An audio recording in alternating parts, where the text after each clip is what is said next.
Nous allons démarrer une très longue formation sur Excel qui vise à balayer un petit peu toutes les compétences utiles, toutes les fonctionnalités utiles que l'on peut trouver dans Excel. Pour ça, je vais utiliser bien entendu un exemple. On va faire développer une application qui permet de gérer un facturier ainsi qu'un fichier client, ainsi qu'une gestion de stock, tout ça dans le même fichier. On va voir un petit peu comment tout ça se passe dans Excel. Avant de commencer, je fais un tout petit rappel pour les personnes qui n'auraient pas vu la formation précédente que j'ai réalisée sur Excel. Deux, trois éléments qui me paraissent absolument primordiaux et qui vont nous permettre d'entamer sereinement cette formation. C'est surtout cet élément vraiment primordial qui me semble le démarrage à chaque fois sur Excel. Vraiment la chose à connaître sur Excel, c'est l'outil de duplication. L'outil de duplication, que j'appelle duplication, mais qui ne s'appelle pas forcément duplication pour tout le monde, c'est l'outil que l'on trouve lorsque l'on sélectionne une cellule en bas à droite de la cellule et qui, lorsque l'on passe la souris sur ce petit carré noir là qui se trouve là, notre souris devient une croix noire qui permet donc de dupliquer les données. Dupliquer les données, c'est très simple, c'est si je mets un chiffre par exemple et que je tire vers le bas ce chiffre, je vais tout simplement le dupliquer, c'est-à-dire obtenir le même chiffre vers le bas. Alors cet outil de duplication, il a un intérêt, c'est qu'il va être assez intelligent entre guillemets pour être utile lorsque l'on va utiliser notamment des formules et des calculs. Alors pour ça, on va faire 2-3 exemples pour prendre en main cet outil de duplication et pour bien en comprendre tout l'intérêt et voir les différentes duplications qui existent. Première chose, si je duplique juste une lettre, je vais avoir la copie de la lettre, comme ceci. Si je duplique en chiffres, on l'a fait tout à l'heure, par exemple 123, je duplique vers le bas, je vais avoir la copie du chiffre. À présent, si je duplique une lettre plus un chiffre, là les choses vont être totalement différentes. À partir du moment où je duplique une lettre plus un chiffre, je vais avoir une liste qui va se créer avec la lettre concernée et une liste du chiffre que l'on aura dupliqué au départ, donc c'est-à-dire A1, A2, A3, etc. etc. Ça c'est extrêmement important.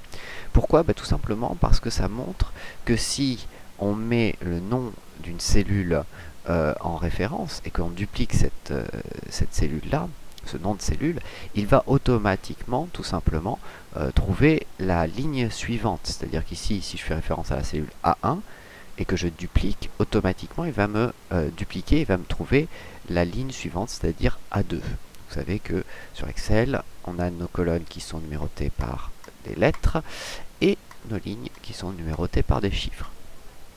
Voilà, c'est un peu la révision de ce que l'on a vu dans la formation précédente. L'idée est très simple. On va créer deux listes de chiffres en colonne D et en colonne E. Première liste de chiffres, on va faire très simple. Je vais tout simplement dupliquer le chiffre 1, l'écart qu'il y a entre le chiffre 1 et le chiffre 2. L'écart est de 1 unité. Si je duplique cet écart, c'est-à-dire je sélectionne les deux chiffres, pour sélectionner l'écart entre les deux chiffres et que je duplique vers le bas cet élément-là, je vais obtenir une liste de chiffres qui va donc de 1 à 21, c'est-à-dire qui va s'incrémenter de 1 en 1. Si je le fais avec un autre écart, par exemple 5 et 10, je vais obtenir bien entendu une liste qui va de 5 en 5. Donc ça me permet d'avoir tout simplement deux listes de chiffres en colonne D et colonne E pour comprendre ce fameux outil de duplication et tout l'intérêt qu'il y a à l'utiliser. C'est tout simplement cet élément, c'est-à-dire le fait de pouvoir à un moment donné gérer un calcul qui fait référence à des différentes cellules. Par exemple ici en F1, je vais dire que F1 est égal à D1 plus E1. Extrêmement simple, un calcul extrêmement simple. J'appuie sur la touche entrée pour avoir le résultat. Il va me trouver obligatoirement 6. Okay, l'avantage, encore petit élément, c'est que si je change un des éléments en D1 ou E1, automatiquement le chiffre sera remplacé, sera recalculé. C'est ce qui a fait les débuts historiques du tableur, ni plus ni moins. L'idée est très simple maintenant, c'est si je duplique ce résultat, je vais obtenir la ligne suivante, 10 plus 2 égale 12, plus 15 plus 3 égale 18. Tout ça s'explique très facilement, puisque quand j'ai dupliqué, en fait, j'ai dupliqué non pas un résultat, mais j'ai dupliqué un calcul, D1 plus E1. Par ce principe-là, D1 va devenir D2 sur la ligne suivante, et E1 va devenir E2. Ce qui nous permet d'avoir donc le calcul suivant, égale D2 plus E2 sur la ligne suivante, directement dupliqué, donc calculer tout simplement le résultat pour la ligne suivante. Voilà, ça c'est un principe vraiment de base, cet élément-là, extrêmement important, puisqu'il va nous permettre de gagner énormément de temps, et surtout il va nous permettre de comprendre pourquoi on formate des formules ou des calculs d'une certaine manière dans Excel. C'est tout simplement pour pouvoir, à un moment donné, justement, dupliquer sur une grande liste de chiffres cet élément-là.